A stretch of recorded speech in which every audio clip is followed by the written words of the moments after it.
Hi friends, welcome to numerology. మనం ఇదివరకే numerology అంటే తెలుసుకున్నాం.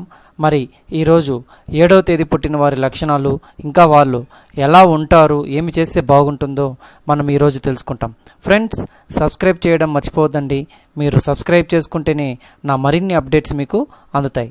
ఓకే, మరి ఈరోజు 7వ నంబరు గల వ్యక్తుల గురించి తెలుసుకుంటాం. వీళ్ళకి మంచి బుద్ధి వికాసం, దైవభక్తి కలిగి ఉంటారు. శాంతియుత జీవనాన్ని కోరుకుంటారు. 7వ నంబరు కలవారు ప్రధానంగా మార్మిక శాస్త్రాలయందు, అతీంద్ర శాస్త్రాలయందు సిద్ధహస్తులు. మానవాతీత శక్తులు, అతీంద్రియ శక్తులు వీరికి పుట్టుకతో వస్తాయి. 7 దైవ సంబంధిత సంఖ్య. ఇహపరమైన సంబంధాలు నుంచి, కష్టాల నుంచి విముక్తి చేసేదే ఈ సంఖ్య గొప్పతనం.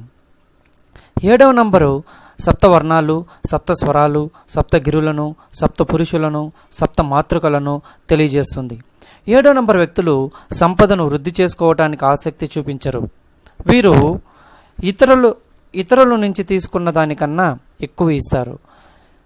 వీరు ఖరీదైన దుస్తులు, ఫ్యాషనబుల్ డ్రెస్సులు, కాస్మెటిక్స్, సుగంధ ద్రవ్యాలను ధారాళంగా వాడుతారు. భవిష్యత్తును ఊహించే శక్తి కలిగి ఉంటారు. సాధారణంగా వీరికి జరగబోయే విషయాలు కళల రూపంలో ముందుగానే తెలుస్తుంటాయి.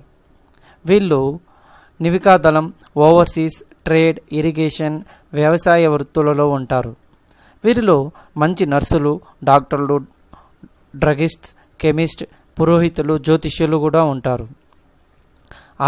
ఆత్మజ్ఞానం కలిగి ఉండటం, అతీంద్రియ శాస్త్రాలలో పట్టు కలిగి ఉండటం, నమ్మింది ఆచరించటం వీరికి పాజిటివ్ లక్షణాలు అయితే, చుట్టుపక్కల ఏం జరుగుతుందో తెలుసుకోకపోవటం, అమాయకత్వం, నిరాశ, నిస్పృహ, భయం ఇవన్నీ నెగిటివ్ లక్షణాలుగా చెప్పుకోవచ్చు. వీరు సూర్య ఆరాధన, కేతుగ్రహ జపం, అలాగే పార్వతి అమ్మవారిని ఆరాధించడం చాలా మంచిది.